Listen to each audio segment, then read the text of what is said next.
नाज़रीन अस्सलाम वालेकुम। बाबा खे असां अहम ख़बर ॾींदा हलूं त ताज़ो सऊदी अरब खां आयल इल्ताफ़ शहीद इल्ताफ़ हुसैन मुग़िरी जे ॻोठ में असां मौजूदु आहियूं। उनजे तॾे त मौजूदु आहियूं।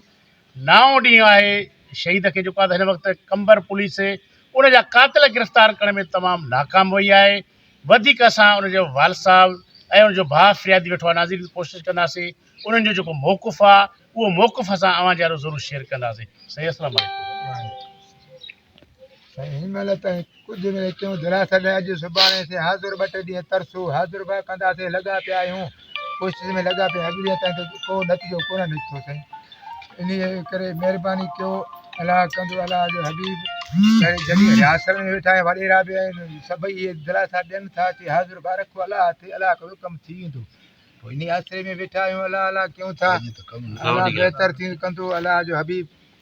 वधीक त हाणे तव्हां वेठा आहियो, ॾिसो को महिरबानी सां, न त हे ॾिसूं था सुबुह को ॾींहुं आचारा, न त छंछर ते सूमर ते इनशा असां ॾिसी असां थकिया आहियूं। हाणे चऊं था त असां बि ॿाहिरि निकिरा, रोड ते रोड बंदि कंदासीं।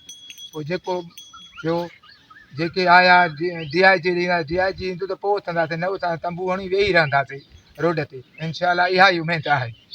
ही नवाब सरदार चूंडियल साबिक़ नुमाइंदा बि अव्हां जे तॾे ते उहे छा पिया चवनि?